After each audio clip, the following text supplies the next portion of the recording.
Hello बंधु बान्धवी सकल आपनालोকক पुनर्बार स्वागतम जनाइছো आमार এই চেনেলৰ আন এটা নতুন ভিডিঅ' লৈ আপোনালোকৰ বাবে এটা বহুত গুৰুত্বপূৰ্ণ ভিডিঅ' লৈ আহিছো। আপুনি যদি বিদ্যাৰ্থী এপছ মোবাইল এপছ ডাউনলোড কৰিব খুজিছে আপুনি কেনেকৈ ডাউনলোড কৰিব আৰু বিদ্যাৰ্থী এপছটো গুগল প্লে ষ্টৰত বহুত এপছ আছে। ইয়াৰ নামত আপুনি কোনটো বিদ্যাৰ্থী এপছ ডাউনলোড কৰিলে সঠিক বিদ্যাৰ্থী এপছটো ডাউনলোড কৰিব পাৰিব এই বিষয়ে সম্পূৰ্ণভাৱে জনাই দিম। আৰু এই বিদ্যাৰ্থী এপছৰ জৰিয়তে আপুনি বহুত ধৰণৰ কাম অতি সহজতে কৰিব পাৰিব, যেনেকুৱা স্কিম আপোনাৰ এডুকেশ্যন ডিপাৰ্টমেণ্ট সকলোখিনি পাই যাব। লাষ্ট আপডেটো লেটেষ্ট আপডেটো এই বিদ্যাৰ্থী এপছৰ জৰিয়তে আপুনি পাব। আপুনি স্কিমত কি লাভ কৰিব, আপুনি স্কিমত লাভ কৰিব সকলো ধৰণৰ আপুনি স্কলাৰশ্বিপৰ আবেদন কৰিব পাৰিব। সকলো ধৰণৰ স্কলাৰশ্বিপৰ আবেদন কৰিব পাৰিব এই স্কিমৰ জৰিয়তে। চাব পাৰে বহুত স্কলাৰশ্বিপৰ ৱেবছাইট দিয়া আছে এই বিদ্যাৰ্থী এপছত। আৰু আপুনি যদি এডুকেশ্যনত চাব খুজিছে আপুনি এডুকেশ্যনতো বহুত ধৰণৰ ডিপাৰ্টমেণ্ট চাব পাৰিব। নেশ্যনেল এন্থেম, জাতীয় সংগীত, স্কুল ফেয়াৰ, আপুনি স্পৰ্টছ, হেল্থ আপুনি সকলোখিনি চাব পাৰে। ইয়াতে হেল্থৰ বিষয়ে চাব পাৰিব। Education, health, sports, important that's আপুনি সকলোখিনি এই এপছৰ জৰিয়তে জানিব পাৰিব। সকলোখিনি অতি সহজতে পাব আৰু ইম্পৰ্টেণ্ট MCQ কুৱেশ্যনো আপুনি ইয়াৰ পৰা পাব আৰু কুৱেশ্যন এণ্ড চলিউশ্যনো আপুনি ইয়াৰ পৰা লাভ কৰিব পাৰিব এই বিদ্যাৰ্থী এপছৰ জৰিয়তে। আৰু ডিপাৰ্টমেণ্টতো বহুত ধৰণৰ ডিপাৰ্টমেণ্ট আছে ইয়াত। আপুনি অতি সহজতে এই ডিপাৰ্টমেণ্টবিলাক আপুনি চাব পাৰিব। ডিপাৰ্টমেণ্ট অফ ছেকেণ্ডাৰী এডুকেশ্যন সকলোখিনি আছে।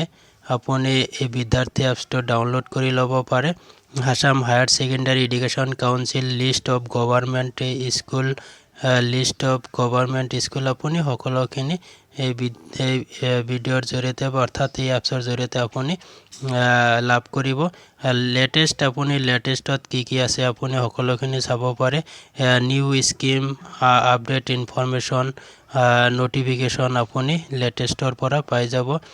নিউ স্কিম কি আছে আপুনি ইয়াত ক্লিক কৰিলে আপুনি ইয়াত পাই যাব। ঈশান উদয় স্কলাৰশ্বিপ আছে, তাৰপিছত NEC মেৰিট স্কলাৰশ্বিপ আছে। আপুনি এইটো পাব। যদি এই মেৰিট স্কলাৰশ্বিপৰ কাৰণে আবেদন কৰি দেখুৱাব লাগে আপুনি কমেণ্ট বক্সত কমেণ্ট কৰি জনাব। মই আবেদন কৰি আপোনালোকক দেখুৱাই দিম। আৰু এইটো কেনেকৈ ডাউনলোড কৰিব, ডাউনলোডটো আপুনি আপোনাৰ মোবাইলৰ প্লে ষ্টৰত যাব। আপুনি প্লে ষ্টৰটো অ'পেন কৰিব আপোনাৰ মোবাইলৰ পৰা। তাত টাইপ কৰি দিব বিদ্যাৰ্থী এপছ। আপুনি এইটোতে টাইপ কৰি চাৰ্চ কৰি দিব বিদ্যাৰ্থী এপছ। চাৰ্চ কৰি দিয়াৰ পিছত আপোনাৰ সন্মুখত এনেকুৱাকৈ পেজ অ'পেন হ'ব। আপুনি বহুতো ৱেবছাইট দেখা পাব। আপুনি এইটো বিদ্যাৰ্থী এপছ এইটোহে ডাউনলোড কৰিব। আপুনি ইয়াতে ক্লিক কৰি দিব। দিয়াৰ পিছত আপোনাৰ এনেকুৱাকৈ আহিব। মোৰ যিহেতু ডাউনলোড কৰা আছে, এতিয়া আপডেট আহিছে। এতিয়া যদি আপোনাৰ আপডেট আহি থাকে বা ডাউনলোড কৰা নাই, আপুনি যদি ডাউনলোড কৰা নাই এটা ইনষ্টল আহিব। যদি আপডেট কৰি দিছে আপুনি ইয়াত অ'পেন লেখা হ'ব, আপুনি ইয়াত দি দিব। এনেকৈ আপুনি আপোনাৰ বিদ্যাৰ্থী এপছটো ডাউনলোড কৰি ল'ব পাৰে। বহুতো ধৰণৰ সুবিধা আছে। আপুনি এনেকৈ আপুনি বিদ্যাৰ্থী এপছটো আপুনি ডাউনলোড কৰি ল'ব পাৰিব। যদি ভিডিঅ'টো ভাল লাগিছে এটা লাইক কৰি দিব আৰু ভিডিঅ'টো আপোনাৰ বন্ধু বান্ধৱীলৈ শ্বেয়াৰ কৰি দিব, যাতে সিহঁতে এই বিদ্যাৰ্থী এপছৰ জৰিয়তে অতি সহজেই স্কলাৰশ্বিপ বা স্কুলৰ সকলো ইনফৰমেশ্যন পাব পাৰে। আৰু যদি চেনেলটো এতিয়াও ছাবস্ক্ৰাইব কৰা নাই, চেনেলটো ছাবস্ক্ৰাইব কৰি দি পাছত থকা বেল আইকন বটনটো প্ৰেছ কৰি ৰাখিব। Thank U.